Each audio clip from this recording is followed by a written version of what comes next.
संपूर्ण चाणक्य नीति हिंदी में आप सभी को मैं नमन करती हूँ। आज के इस वीडियो के थ्रू हम संपूर्ण चाणक्य नीति के सभी 17 चैप्टर्स को पब्लिश करने की एक शुरुआत कर रहे हैं। आज के वीडियो में हम चाणक्य नीति के इंट्रोडक्शन और पहले अध्याय को आपके सामने पेश करेंगे। आने वाली वीडियोस में हम बाकी के अन्य 16 चैप्टर्स को पब्लिश करेंगे धीरे धीरे अपने चैनल पर। तो अगर आपने हमें सब्सक्राइब नहीं किया है तो अभी कर ले, ताकि आने वाले पोस्ट के भी नोटिफिकेशन आपको आसानी से मिल जाए। चाणक्य नीति के परिचय के बारे में यही कहूंगी कि आचार्य चाणक्य एक ऐसी महान विभूति थे जिन्होंने अपनी विद्वत्ता, बुद्धिमत्ता और क्षमता के बल पर भारतीय इतिहास की धारा को बदल दिया। मौर्य साम्राज्य के संस्थापक चाणक्य कुशल राजनीतिज्ञ, चतुर कूटनीतिज्ञ, प्रकांड अर्थशास्त्री भी थे। इतनी सदियां गुजरने के बाद आज भी यदि चाणक्य के द्वारा बताए गए सिद्धांत और नीतियां प्रासंगिक यानी प्रैक्टिकल है तो मात्र इसलिए क्योंकि उन्होंने अपने गहन अध्ययन, चिंतन और एक्सपीरियंस से अर्जित अमूल्य ज्ञान को पूरी तरह ने स्मार्ट होकर मानवीय कल्याण के उद्देश्य से अभिव्यक्त किया।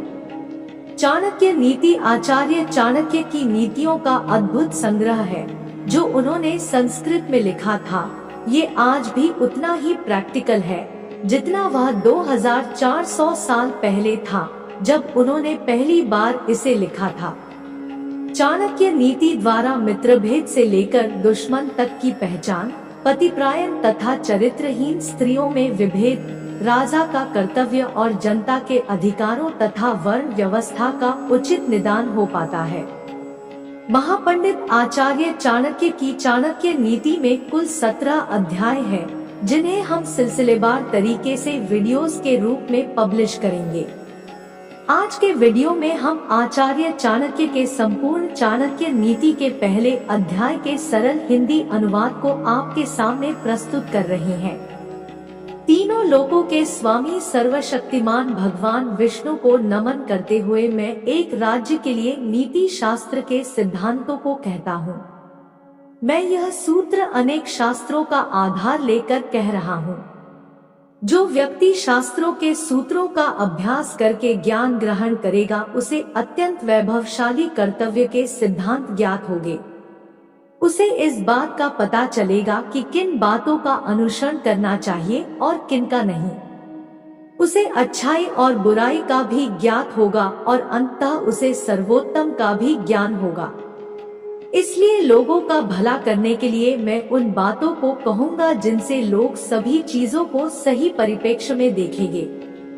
एक पंडित भी घोर कष्ट में आ जाता है यदि वह किसी मूर्ख को उपदेश देता है, यदि वह एक दुष्ट पत्नी का पालन पोषण करता है या किसी दुखी व्यक्ति के साथ अत्यंत घनिष्ठ संबंध बना लेता है। दुष्ट पत्नी, झूठा मित्र, बदमाश नौकर और सर्प के साथ निवास साक्षात मृत्यु के समान है। व्यक्ति को आने वाली मुसीबतों से निपटने के लिए धन संचय करना चाहिए। उसे धन संपदा त्याग कर भी पत्नी की सुरक्षा करनी चाहिए। लेकिन यदि आत्मा की सुरक्षा की बात आती है तो उसे धन और पत्नी दोनों को तुच्छ समझना चाहिए। भविष्य में आने वाली मुसीबतों के लिए धन एकत्रित करें। ऐसा ना सोचे कि धनवान व्यक्ति को मुसीबत कैसी। जब धन साथ छोड़ता है तो संगठित धन भी तेजी से घटने लगता है। उस देश में निवास न करें जहां आपकी कोई इज्जत नहीं हो, जहां आप रोजगार नहीं कमा सकते, जहां आपका कोई मित्र नहीं और जहां आप कोई ज्ञान अर्जित नहीं कर सकते। ऐसी जगह जहां एक धनवान व्यक्ति, एक ब्राह्मण जो वैदिक शास्त्रों में निपुण हो, एक राजा, एक नदी और एक चिकित्सक नहीं हो, वहां एक दिन भी निवास न करे। बुद्धिमान व्यक्ति को ऐसे देश में कभी नहीं जाना चाहिए जहां रोजगार कमाने का कोई माध्यम ना हो, जहां लोगों को किसी बात का भय ना हो, जहां लोगों को किसी बात की लज्जा ना हो, जहां लोग बुद्धिमान ना हो और जहां लोगों की वृत्ति दान धर्म करने की ना हो। नौकर की परीक्षा तब करे जब वह कर्तव्य का पालन न कर रहा हो। रिश्तेदार की परीक्षा तब करे जब आप मुसीबत में घिरे हो। मित्र की परीक्षा विपरीत परिस्थितियों में करे, और जब आपका वक्त अच्छा न चल रहा हो तब पत्नी की परीक्षा करे।